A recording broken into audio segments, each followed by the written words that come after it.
এটাকে আন্দোলন বলে না। যা ঘটনা ঘটেছে আরজি করের বুকে, এটা এর থেকে মর্মান্তিক কোনো ঘটনা কোথাও কোনো দিন ঘটেছে বলে শুধু আমার রাজ্য নয়, সারা ভারতবর্ষে কোথাও কোনো দিন এরকম দুঃখজনক, বেদনাদায়ক, মর্মান্তিক ঘটনা ঘটেছে বলে আমাদের মনে হয় না।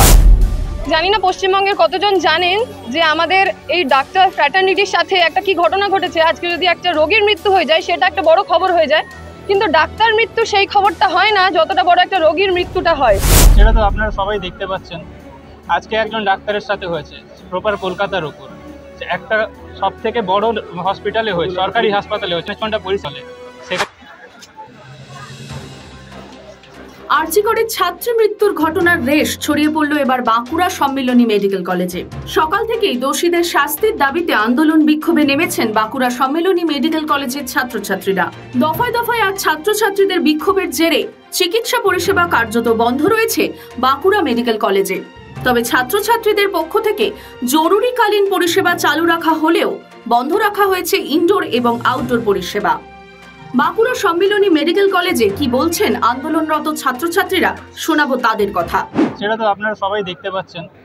আজকে একজন ডাক্তারের সাথে হয়েছে, প্রপার কলকাতার উপর একটা সব থেকে বড় হসপিটালে হয়েছে, সরকারি হাসপাতালে হয়েছে, 54 ঘন্টা পরিচালে।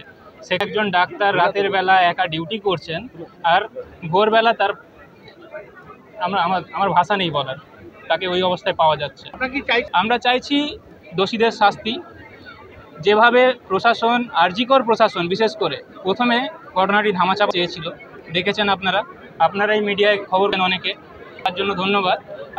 যে আমরা মুখোশ দেখতে পাই যে আমাদের যাদেরকে ভরসা করে পিজিটিসরা, আমরা ডক্টরসরা, ইন্টার্ন হাসপাতাল পেশেন্ট পরিষেবার জন্য আমাদের সাথে মানসিক রোগী বা অনেক কিছুই বলে ওটাকে ঘটনা পাল্টানোর কথা ভেবেছিলেন। আমরা চাই দোষীরা ধরা পড়ুক, দোষীদের দৃষ্টান্তমূলক শাস্তি হোক।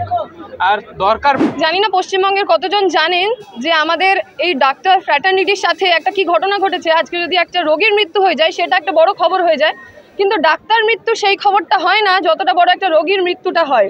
কিন্তু আমরা ডাক্তাররা যখন সেবা দেব তখন আমরা বিনিময়ে কিছুটা সম্মান এবং সুরক্ষা দুটোই দাবি করি। আরজি করে যে জঘন্যতম ঘটনার সাক্ষী আমরা হয়েছি সেটা আমরা কোনোদিন হতে চাইনি।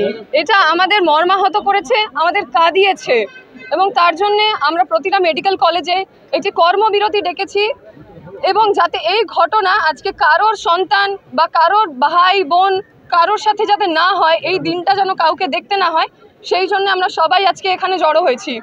সবাইকে আসার জন্য ধন্যবাদ। যদিও হাসপাতাল কর্তৃপক্ষের পক্ষ থেকে এখনো পর্যন্ত আনুষ্ঠানিকভাবে কিছু বলা না হলেও তারা জুনিয়র ডাক্তারদের সঙ্গে আলাপ আলোচনা চালাচ্ছেন কিভাবে হাসপাতালের সমস্ত পরিষেবা ঠিক রাখা যায় তা নিয়ে। এটাকে আন্দোলন বলে না। যা ঘটনা ঘটেছে আরজি করের বুকে, এটা এর থেকে মর্মান্তিক কোনো ঘটনা কোথাও কোনো দিন ঘটেছে বলে শুধু আমার রাজ্য নয়, সারা ভারতবর্ষে কোথাও কোনো দিন এরকম দুঃখজনক, বেদনাদায়ক, মর্মান্তিক ঘটনা ঘটেছে বলে আমাদের মনে হয় না।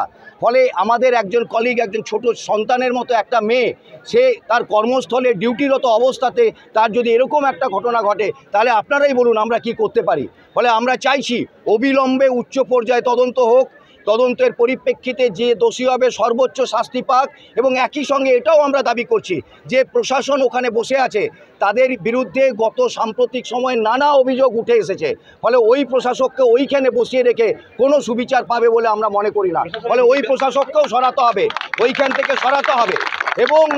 এবং একই সঙ্গে আমরা এটাও বলতে চাইছি যে এর সুবিচারের জন্য দরকারে যেখানে আমরা সরকারকে হুঁশিয়ারি দিচ্ছি যে এর সুবিচারের জন্য যদি কোথাও কোনো টাল বাহানা চলে, কোথাও এই ঘটনাকে ধামাচাপা দেওয়ার প্রচেষ্টা চলে, তাহলে কিন্তু সরকার দেখতে পাবে ছাত্র, জুনিয়র ডাক্তার এবং সিনিয়র ডাক্তারদের ঐক্য কোন পথে হতে পারে। পরিবার সময় দেখেছিল, আবারও দেখতে পারে। কলকাতার আরজি কর মেডিকেল কলেজে চিকিৎসক তরুণীর অস্বাভাবিক মৃত্যুর ক্ষোভের রেশ রাজ্যের অন্যান্য মেডিকেল কলেজগুলিতে ছড়িয়ে পড়লে কি হবে সেটাই এখন সবথেকে বড় প্রশ্ন। ব্যুরো রিপোর্ট, বাঁকুড়া খাস খবর।